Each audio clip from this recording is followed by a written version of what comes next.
Signature Global presents Property Guru.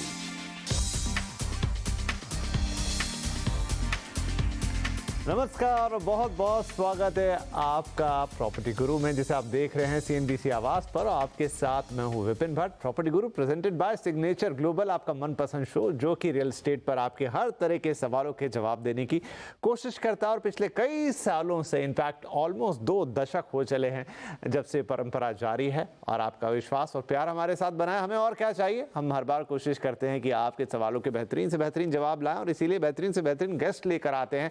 ऐसे ही एक मेहमान आज हमारे साथ जुड़ गए हैं, प्रॉप स्टोरी के को फाउंडर आशीष महाजन सर। बहुत बहुत स्वागत है आपका। और फेस्टिविटीज ऑन है, तो आपको भी ढेर सारी शुभकामनाएं त्योहारों की, और इसी के साथ आपका स्वागत करते हैं।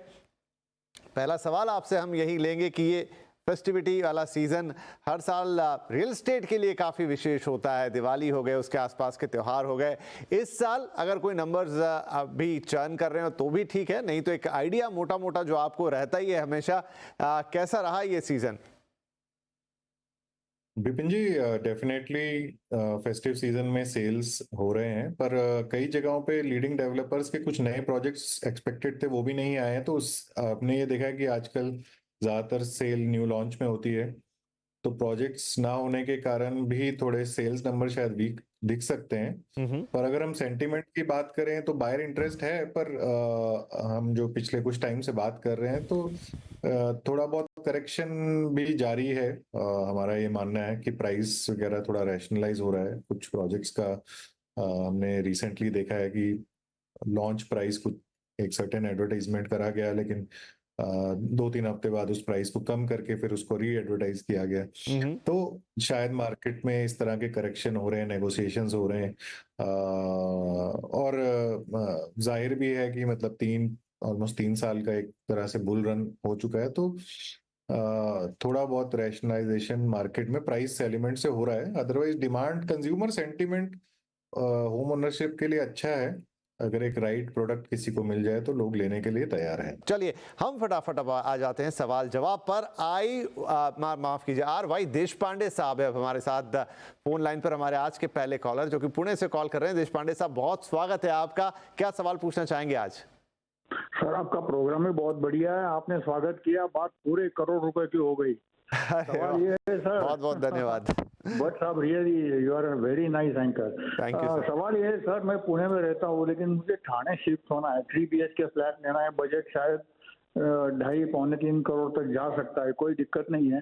आई हैव बीन सजेस्टेड लोढ़ा हमारा फॉर दैट। ओके, क्या है, स्टेशन के पास में ही है, 4-5 किलोमीटर के अंदर में है, बाकी सब सिविक एमिनिटीज भी वहाँ पे है।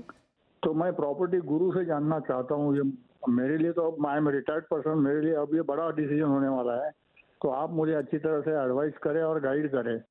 जरूर सर, जरूर। बड़ी खुशी होती है आप जैसे दर्शक जब हम पे भरोसा जताते हैं और हमें लिखते हैं, तो हम भी यही कोशिश करते हैं कि आपको बेहतरीन से बेहतरीन सलाह दी जाए। राइट, तो आशीष जी, देशपांडे साहब जी जो हैं वैसे पुणे के निवासी हैं, लेकिन अब ठाणे शिफ्ट होना चाह रहे हैं, और लोढ़ा हमारा इन्होंने देखा है, स्टेशन से थोड़ी प्रॉक्सिमिटी अच्छी है। और इस समय तो हम देख रहे हैं कि जो ठाणे है वो एक बड़े ट्रांसफॉर्मेशन की तरफ जा रहा है। बहुत सारे ब्रिजेस, अंडरपास और खास तौर पे मेट्रो बन रही है। थोड़ी तकलीफ इस वक्त जरूर है, लेकिन मुझे लगता है कनेक्टिविटी बहुत जल्दी स्मूथ भी हो जाएगी। वाइल इनका सवाल, लोढ़ा हमारा कैसा है प्रोजेक्ट?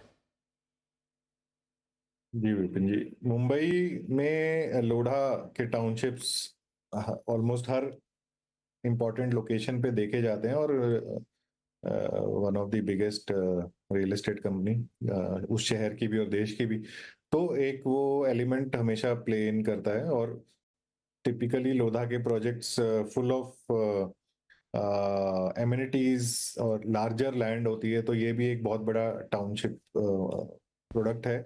और इसमें मल्टीपल टाइप के प्रोडक्ट वेरिएंट्स हैं, 1, 2, 3 BHK और जोड़ी अपार्टमेंट्स एंड ऑल दैट। तो इसमें हर तरह के बजट का, मतलब 80 लाख से 1.5-2 करोड़ तक हमारा एस्टिमेट है। इसमें यूनिट्स मिल जाते हैं। तो लोकेशन आपने जैसे तरह से बोले, देखिए थाने और मुंबई एक तरह से दिल्ली गुड़गांव जैसा ही है। और कनेक्टिविटी बिटवीन दोनों सिटीज के बीच में कनेक्टिविटी इंप्रूव और एनहांस हो रही है, चाहे वो मेट्रो हो, चाहे बेटर रोड्स हो, ब्रिजेस हो। ओके। और थाने ऑन इट्स ओन भी एक बड़ा एम्प्लॉयमेंट सेंटर बनता जा रहा है। और जिसको थोड़ा रिलेटिवली बेटर प्राइस के लिए आना होता है वो थाने की तरफ आता है, और थाने एक अलग म्युनिसिपैलिटी, उसकी अपकीप, उसका मेंटेनेंस वगैरह सब थाने के अंदर, थाने म्युनिसिपैलिटी के अंदर ही आता है। और एक वेल मेंटेन्ड शहर है थाने, ओके। और पहले उसे लो टिकट प्लेस ही माना जाता था, लेकिन अब ऐसा नहीं है। थाने में भी आपको हर तरह की रियल एस्टेट मिल जाती है, और कोलशेट रोड जो थाने के रेलवे स्टेशन से कनेक्टेड है, और जो मेन रोड है वहाँ की घोरबंदर रोड, उसके बिल्कुल पास में ही है। तो उस हिसाब से देखा जाए तो ये प्रोजेक्ट काफी अच्छा प्रोजेक्ट है। टॉप डेवलपर, बड़ा लैंड पार्सल, यूनिट्स जो पुणे से आ रहा है उसके लिए कंस्ट्रेंट हो सकता है कि मेरा बजट मुंबई में नहीं बैठेगा, तो यहाँ तो ऑब्वियसली साइज में आपको कॉम्प्रोमाइज करना पड़ेगा, पर आपके पास मल्टीपल टाइप ऑफ ऑप्शंस यहाँ पे अवेलेबल है, और अपने बजट के हिसाब से आप सिलेक्ट कर सकते हैं। जी, तो ये और प्रोजेक्ट एक और चीज है, हाँ जी। रिलोकेट करना चाहते हैं तो इनको एक रेडी हाउस की ज्यादा जरूरत होगी, तो ये प्रोजेक्ट शायद, जिस प्रोजेक्ट की ये बात कर रहे हैं, मतलब उसके अंदर कई सारे डिफरेंट फेज हैं, तो वो शायद उस समय तक डिलीवर भी हो जाएगा। 25-26 तक ये कह रहे डिलीवर हो जाएगा, तो आई थिंक आपके हिसाब से गो अहेड है फिर इसमें। जी जी जी। ठीक है देश पांडे साहब, तो सब चीजें ठीक हैं, और बाकी explanation about the area, about Mumbai Thane, उन दोनों के बीच की कनेक्टिविटी, थाने इटसेल्फ, और ये फिर प्रोजेक्ट लोढ़ा हमारा, इसके बारे में चीजें अमूमन मोटी मोटी ठीक दिखाई दे रही हैं, तो आप आगे बढ़ सकते हैं। एक बड़ी कंपनी है, अच्छे रिकॉर्ड्स के साथ आती है, अच्छी प्रोडक्ट क्वालिटी के साथ आती है, तो फिलहाल इसमें कोई दिक्कत या तकलीफ नजर नहीं आ रही। हमारी शुभकामनाएं रहेंगी आपको इसके लिए। आगे बढ़ते हैं, अगले कॉलर है हमारे मिस्टर दीपक भारद्वाज, अलीगढ़ उत्तर प्रदेश से कॉल कर रहे हैं। दीपक जी, बहुत स्वागत है आपका, क्या सवाल लेकर आए हैं आप? विपिन जी, वेरी गुड मॉर्निंग। मैं आपसे यही क्वेश्चन था मेरा। मैं एक्चुअल में प्रॉपर्टी गुरु काफी दिनों से देख रहा हूँ, धन्यवाद और सर। मेरा फर्स्ट इन्वेस्टमेंट जो हुआ वो प्राइड पर्पल का एक पार्क कनेक्ट है हिंजेवाड़ी फेज 1 में। तो आपके ही चैनल पर मैंने देखा था, तो उसके बाद ही मैंने इसको परचेज भी किया। सेकंड हाफ उसका पोजीशन मुझे 1 जनवरी 2024 को मिल चुका है, और दूसरा एक प्रोजेक्ट में वो अंडर कंस्ट्रक्शन है, कोहिनूर का फैम विले, ये हिंजेवाड़ी फेज 2 में पड़ता है सर। वहाँ मैंने 3 BHK बुक कर रखा है, वो अभी अंडर कंस्ट्रक्शन है। अभी मेरा क्वेश्चन ये था सर कि इन दोनों प्रॉपर्टी को लेके इन फ्यूचर कैसा प्रोस्पेक्ट्स रहेगा, क्योंकि पार्क कनेक्ट के बगल में माइक्रोसॉफ्ट का कुछ लैंड पार्सल एक्वायर्ड हुआ है। ओके। दूसरा, इन दोनों के अलावा सर एक फर्दर एक और क्वेश्चन था कि कुछ ऐसा प्रॉपर्टी जो 2-3 साल के लिए मैं फ्रेश इन्वेस्टमेंट कर सकूं इन फर्दर कमिंग, मतलब उसके लिए टाइम के लिए, जिससे कि मैं वहां पर एक नया इन्वेस्टमेंट क्रिएट कर सकूं। ये दोनों के अलावा, इस दोनों के अलावा सर। चलिए, मुझे अब बड़े उत्साही इन्वेस्टर लगते हैं, क्योंकि एक साथ 3 प्रॉपर्टीज में तो रह नहीं पाएंगे, एक ही कोई यूज करेंगे। ऑलरेडी एक आपको मिल गई है, आपने कहा इसी साल पोजीशन मिला जनवरी में, तो बहुत बहुत बधाइयां, और उसके लिए अगर प्रॉपर्टी गुरु का एक योगदान भी रहा तो इससे बढ़िया खुशी की बात हो नहीं सकती। सेकंड, आप पूछ रहे कोहिनूर फार्म विले, इसमें भी आप इन्वेस्ट करना चाहते हैं, और इसके अलावा भी एक सजेशन लेना चाहते हैं। तो आशीष जी, कम दर्शक होते हैं हमारे पास, मतलब इन्वेस्टर्स तो काफी आते हैं, लेकिन यहाँ पर दीपक साहब बहुत ही उत्साही इन्वेस्टर लग रहे हैं। ऑलरेडी एक प्रॉपर्टी ली है, दूसरी के बारे में पूछ रहे हैं, और तीसरे की एक फ्रेश सजेशन चाहते हैं, एंड ऑल 3 इन पुणे। जी विपिन जी, अभी अपनी जो बात हो रही थी कि बजट प्रॉपर्टीज का अभाव दिखता है, तो पूना एक ऐसी सिटी है जहाँ पे बजट में हमेशा से डेवलपर प्रॉपर्टी फिट कर देते हैं। जी। तो प्राइसेस डेफिनेटली वहां भी, सभी जगह प्राइसेस बढ़ रहे हैं, और यहाँ एक तरह से 3 साल में पूना में भी बहुत प्रॉपर्टीज होंगी जो एटलीस्ट 50, 60, 70, मे बी 100% आज की डेट में कोटेशन उनका ज्यादा होगा।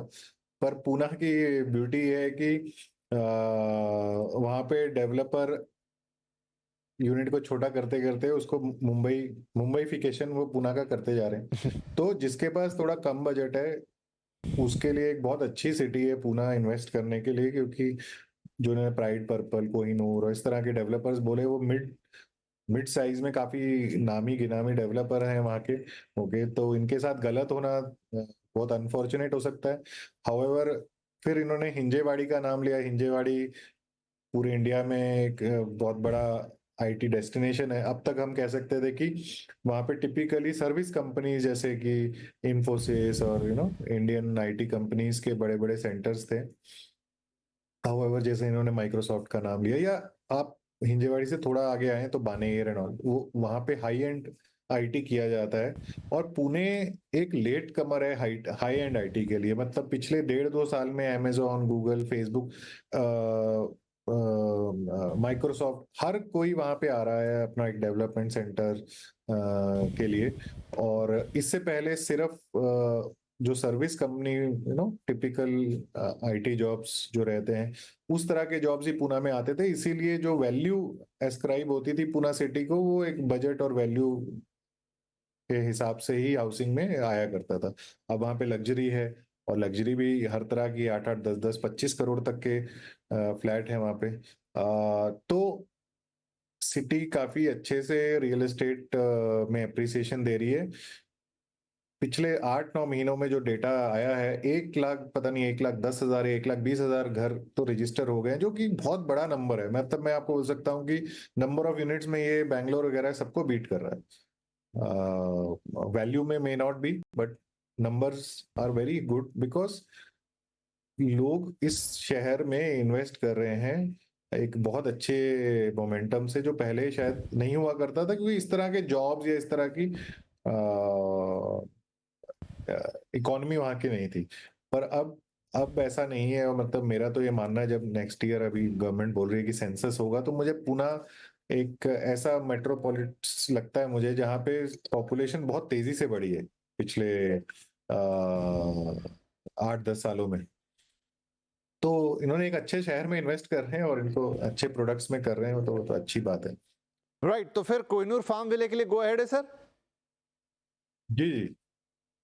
और एक और नाम वो चाहते थे, तो कोई नाम जो प्रॉम्प्टली आपके मन में हो, आप बताना चाहें? आप ऑल्टरनेटिव का पूछ रहे हैं? हाँ जी, उन्होंने कहा था कि ये तो है ही, एक तीसरा भी वो चाहते हैं, तीसरी प्रॉपर्टी भी। अच्छा अच्छा। तो मतलब अगर वो वेस्ट पुणे में अभी तक इन्वेस्ट कर रहे हैं और उनको मे भी उनकी कुछ फेमिलियरिटी है वेस्ट के साथ, तो हिंजेवाड़ी के नेबरहुड में महालुंगे एक एरिया, जहाँ गोदरेज, वीटीपी और वहाँ के कई सारे डेवलपर्स काफी बड़े टाउनशिप्स बना रहे हैं, थोड़ा और बेटर वैल्यू उनको ये मिल सकती है कि बिकॉज वो प्रॉपर हिंजेवाड़ी नहीं है, तो थोड़ा बहुत और प्राइसिंग है उसका कम रहता है। अदरवाइज वो ईस्ट पुणे में देख सकते हैं, मतलब which is Kharadi belt. Right.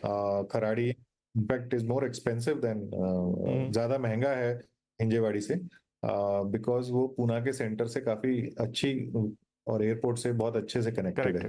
Right, तो बढ़िया है। इस तरह के सब लीडिंग डेवलपर्स जी जी अवेलेबल हैं। दीपक साहब, तो कोहिनूर फार्म विले के लिए गो अहेड है, पिछले वाले के लिए, पार्क कनेक्ट के लिए बधाइयां हैं, और अब दो और ऑप्शन आपके पास बढ़ गए। जो आपने हिंजेवाड़ी में कर दिए, तो एक महालुंगे देख सकते हैं, क्रॉस हिंजेवाड़ी, और अगर नहीं है तो फिर ईस्टर्न पुणे की तरफ, जैसे खराड़ी का आपको सजेशन दे रहे हैं सर। 2-4 डेवलपर्स के नाम भी लिए उन्होंने वहां पे।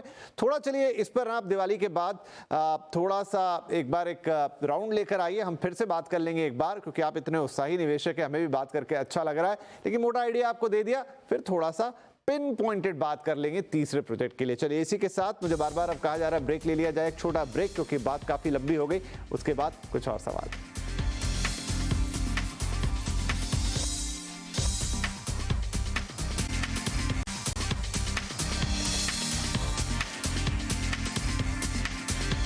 Signature Global presents Property Guru.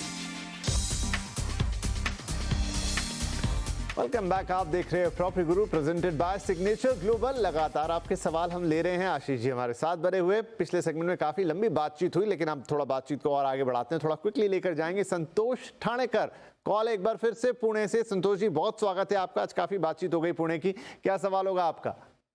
Sir, मैंने एक फ्लैट लिया है रावेत में, सेलेस्टियल सिटी फेज 2 में, और मैंने वो बुक किया था दिसंबर 2022 में, और देयर कमिटमेंट वाज कि वो जून 2024 में देंगे, लेकिन अभी बाद में उन्होंने 1 साल का एक्सटेंशन ले लिया है। और तो मुझे पूछना है, मतलब how much reliable is that builder, और मतलब क्या मिलेगा नहीं मिलेगा, और कितना प्रोलॉन्ग हो सकता है? नहीं, देखिए, वैसे अब इन दिनों रेरा है, आपने बाकी डिटेल भी दी है, उसमें 1 साल का एक्सटेंशन उन्हें मिल गया है, लेकिन नजर तो है, प्रेशर भी रहेगा रेरा का, तो ऐसा तो नहीं कि नहीं मिलेगा आपको, लेकिन हाँ 1 साल का डिले है, उस पर भी बातचीत कर लेंगे। लेकिन Ashish ji, celestial city phase 2 Ravet Pune में इन्होंने घर लिया है, थोड़ा सा परेशान है डिले होने के कारण, लेकिन एक्सटेंशन रेरा के तहत ही इसको मिला है। कैसा प्रोजेक्ट है, क्या है डेवलपर का हिसाब किताब और आगे का क्या प्रोस्पेक्ट रहेगा? आई थिंक ये रामा ग्रुप का प्रोजेक्ट है, तो रामा ग्रुप के कुछ एक दो प्रोजेक्ट और शायद डिले से चल रहे हैं, और अगर महाराष्ट्र रेरा ने इसको एक्सटेंशन दिया है तो कुछ ग्राउंड्स पे ही दिया होगा। एंड आई थिंक एक्सटेंशन अगर हुआ है तो इनको कॉम्पेंसेशन का एलिमेंट भी रहा होगा उसके अंदर, अब बात ये रहती है कि ऐसे सब लिटिगेशन, ऐसा नहीं कि रामा के प्रोडक्ट्स नहीं है, मतलब देयर आर प्रोजेक्ट्स देयर, पर बेटर यही रहेगा कि एक सिंगल आदमी एक एक एक लिमिटेड वे में ही कंटेस्ट कर सकता है। तो इनका कुछ एसोसिएशन रहना चाहिए 50, 100, 200 लोगों का, जो एक कॉमन गोल की तरफ काम करे। उनको डेवलपर से समझना चाहिए कि भाई अगर डिले है तो किस कारण है, और क्या वो करंट सिचुएशन में उस प्रोजेक्ट को खत्म कर सकता है। क्योंकि एक पॉजिटिव एलिमेंट इनके लिए आता है कि ये महाराष्ट्र में प्रोजेक्ट है और महारेरा सबसे एक्टिव रेरा में माना जाता है पूरे इंडिया में। अगर प्रोजेक्ट पे इनको काफी हद तक कंस्ट्रक्शन दिख रही है, जैसे कि स्ट्रक्चर्स पूरे हो चुके हैं, कुछ फिनिशिंग का काम चल रहा है, तो टिपिकली 1 साल में प्रोजेक्ट डिलीवर हो जाता है। अब तो कोविड को निकले हुए भी काफी साल हो चुके हैं, तो आई एम नॉट श्योर कि किस ग्राउंड पे इस प्रोजेक्ट के एक्सटेंशन ली गई है। अगर वो ग्राउंड इनको भी कई बार हो जाता है कि कैलकुलेशंस में गलती हो जाती है बिजनेसमैन से, तो इनको वो समझना चाहिए क्या मेरी साइट मोबिलाइज्ड है, क्या मेरे साइट पे काम हो रहा है, कंटिन्यूअसली वर्कर्स अवेलेबल हैं, काम कर रहे हैं। अगर नहीं तो एक वो बहुत बड़ा रेड फ्लैग है, और उसके अगेंस्ट इनको अभी से ही मतलब एकजुट होके कुछ लीगल रेमेडीज लेनी चाहिए। तो शुभकामनाएं हमारी, हम फिर इस पे दोबारा बात करना चाहेंगे, आप हमें प्लीज अपडेट करिएगा। एक सवाल और फटाफट ले लेते हैं, अभी ये निधि श्रीवास्तव है हमारे साथ दिल्ली से फोन लाइन पर। निधि जी बहुत स्वागत है आपका, क्या मदद कर सकते हैं आज हम आपकी? नमस्कार। एक्चुअली मेरा क्वेश्चन सेक्टर 150 नोएडा में रेजिडेंशियल प्रोजेक्ट से रिलेटेड है। Okay ma'am. कि वहाँ since 2021 registry is on hold due to objection by CAG, but वहाँ अभी भी बिल्डर बाय ट्रांसफर पे सेल हो रही है, तो एज अ बायर हमें क्या वहाँ लेना चाहिए registry of property, because registry नहीं हो पाएगी उसकी। ये एक बड़ा सवाल है और कई लोग इस तरह के सवाल के साथ हैं कि क्या प्रॉपर्टी ले लेने चाहिए, वहां रजिस्ट्री नहीं हो रही है। हालांकि अमिताभ कांत कमेटी ने उसके रास्ते सुझाए, लेकिन अभी भी वो चीजें सब लिम्बो में हैं, कहीं कोई स्ट्रेट फॉरवर्ड चीजें नहीं है। आशीष जी, एक बड़ा यक्ष प्रश्न है और कई लोगों के मन में है जो नोएडा में प्रॉपर्टी खरीदना चाहते हैं। बहुत सारी प्रॉपर्टीज ऐसी सेल पर हैं जो कह रहे खरीद तो लीजिए, लेकिन रजिस्ट्री उनकी अटकी रही है। विपिन जी, रजिस्ट्री तो नोएडा में ऐसे प्रोजेक्ट्स में हो ही नहीं सकती जब तक डेवलपर पेमेंट आगे नहीं करेगा। मतलब इस बारे में हमने कई बार चर्चा करी कि जो लैंड एलोकेशन मॉडल था वही फ्लॉड था। ओके, अब वो चेंज हो रहा है। मतलब अब अगर हम इसकी हिस्ट्री में 1 मिनट के लिए मैं बात करूं तो लैंड वहां पे गवर्नमेंट एलोकेट करा करती थी। अब आप 1 एकड़ का समझो 50 करोड़ आप उसकी वैल्यू दे रहे हैं, लेकिन आप कह रहे हैं नहीं, वो 50 करोड़ भी आप मुझे 5 साल 6 साल में दीजिए। अब ऐसे में बहुत सारे लोग डेवलपर्स बन गए, क्योंकि मेरी इनिशियल इन्वेस्टमेंट 50 करोड़ ना होके 5 करोड़ ही थी, और फिर इसमें जो भी इसमें काफी सारा करप्शन का एलिमेंट भी रहा। अब उसको हम चलो उसके बारे में नहीं भी बात करते, पर मेरे को डेवलपर बनने के लिए 50 नहीं 5 करोड़ रुपए चाहिए थे। फिर मैंने प्री लॉन्च किया, मेरे पास पैसा आया, मैंने उस पैसे से कंस्ट्रक्शन करी या नहीं करी, ठीक है। अब मेरे को सरकार को पैसा देना था जो मैंने नहीं दिया। ओके, अब बहुत सारे प्रोजेक्ट्स के तो ओसीज नहीं है, कुछ नहीं है, लेकिन लोग रह रहे हैं। सरकार कह रही कि आप हमारे सारे पैसे दीजिए, तब हम आपको सारी ये जो है रजिस्ट्री वगैरह सब अलाउड होगी, क्योंकि लैंड ही ओन नहीं है। तो ये तो नोएडा का एक नॉन डेविल आप बोल सकते हो कि ये इशू है। और सेक्टर 150 में थोड़ा अलग तरह का भी इशू है कि लैंड एलोकेट हुई एक सर्टेन डेवलपर को, सर्टेन डेवलपर नहीं कर पाया, उसने आगे लैंड एलोकेट करी किसी और को। लेकिन टॉप डेवलपर मतलब Godrej, Tata, locally top developer sector 150 में आए, एल्डेको एंड ऑल दैट, उन्होंने बनाए, प्रोजेक्ट्स रेडी हैं, कुछ होंगे डिलेड भी होंगे, तो उसमें भी लेकिन ट्रेड होता रहता है। प्रोजेक्ट्स तो सोल्ड आउट हैं, जो 150 के most of the project sold out हैं। और एक जिसे मैंने कहा ना नॉन डेवल की, हमें पता है कि ये ऐसा है और हमें ये ऐसा लेना होगा प्रॉपर्टी विदाउट रजिस्ट्री। बट जैसे आपने कहा कि सरकार अब काम कर रही है कि इन सब चीजों को रेगुलराइज कैसे किया जाए, पर ये एक दिन में हो जाने वाला नहीं है। कुछ डेवलपर्स ने शायद पेमेंट्स करना शुरू करी हैं, उसके अगेंस्ट फिर रजिस्ट्री होना शुरू हुई है। इनफैक्ट मैं कल मैं पढ़ रहा था कि नोएडा सरकार ने अब नया मॉडल लाया है कि जैसे ही बिल्डर से आप यूनिट खरीदें आप उसको उसी समय रजिस्टर करें, ताकि ये ग्रे एलिमेंट रह ही ना जाए कि प्रॉपर्टी ओन्ड है कि नहीं। ओके, मेरे ही कई रिलेटिव्स हैं जो ऐसे प्रॉपर्टीज में रह रहे हैं जिसकी रजिस्ट्री नहीं हुई है, बहुत अच्छी वेल मेंटेन्ड सोसाइटीज हैं। ऑब्वियसली वो रिस्क है, लेकिन अब सरकार ये तो नहीं कहने वाली इन सब लोगों को कि आप ये घर खाली करिए और चले जाइए, क्योंकि आपकी तो लैंड पेमेंट नहीं हुई है। राइट। तो ये पैसा तो डेवलपर्स को ही निकालना है। डेफिनेटली कुछ ऐसे प्रोजेक्ट हो सकते हैं जहाँ डेवलपर के पास कोई पैसा ही नहीं है, तो ऐसे में हम क्या करेंगे, इसका आंसर निकालना बहुत मुश्किल है। सेक्टर 150 में इशू ये था कि वो एक्सपोर्ट सिटी की तरह हुआ, उसमें एक सर्टेन कमिटमेंट है एग्जिस्ट ओरिजिनल लैंड अलॉटीज की, जी। वो सब नहीं हो रही है। इंडिविजुअल डेवलपर्स ने अपना काफी कुछ कर दिया, बट आई थिंक तो थोड़ा यक्ष प्रश्न जैसा ये हो गया है।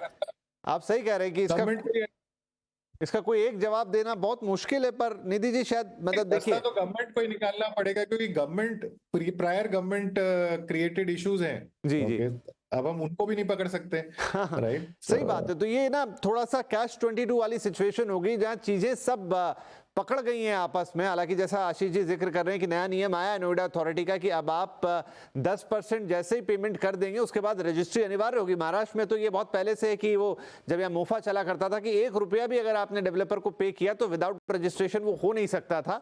अब लगभग उसी स्कीम पे, लेकिन पुराने पाप कैसे धुलेंगे वो इंपॉर्टेंट है। तो जी निधि जी, बहुत सारे प्रोजेक्ट फंसे हुए हैं। हम तो कहेंगे कि मत जाइए ऐसे में, क्योंकि जितना सेफ खेलें उतना बेहतर है। जहां पर रजिस्ट्री नहीं हो सकती है, आशीष जी ने यह भी उदाहरण दिया कि उनके कई रिश्तेदार हैं जो कि ऐसे घरों में रह रहे हैं, सोसाइटी वेल मेंटेन्ड है जहां रजिस्ट्री नहीं है, लेकिन रजिस्ट्री नहीं मतलब आपका मालिकाना हक नहीं। भविष्य में जाके कहां कौन सी चीज फंस जाएगी कहना बहुत मुश्किल है। जिसने ले लिया, लेकिन आप सलाह के तौर पे हम शायद ये नहीं कह पाएंगे कि नहीं जाके ऐसे घर को ले लीजिए। कोशिश कीजिए कि क्लीन वाले मिले, और अब चीजें बदल रही हैं, धीरे धीरे क्लीन होंगी। थोड़ा सा नोएडा का एक पुराना इशू है जो होते होते सॉल्व होगा, लेकिन ये तब तक बड़ा और यक्ष प्रश्न बना रहेगा। बहरहाल आशीष जी बहुत बहुत धन्यवाद, आपने काफी डिटेल में इस समस्या पर बात की और ये करनी जरूरी भी थी। आई होप कि इससे और भी दर्शकों को फायदा मिलेगा। लेकिन आज आप यहाँ आए, इसके लिए आपका बहुत शुक्रिया अदा करेंगे। आपने हमारे दर्शकों के सवालों के जवाब भी दिए, और आपसे भी हमेशा की तरह यही निवेदन कि आप pgmoneycontrol.com पर अपने सवाल भेजते रहिए। कोशिश हमारी यही कि हम अच्छे से अच्छा सॉल्यूशन आपके लिए लेकर आएं। तो फिलहाल आपसे लेंगे इजाजत, अगले हफ्ते फिर मुलाकात होगी। तब तक के लिए नमस्कार और त्योहारों का आनंद दीजिए।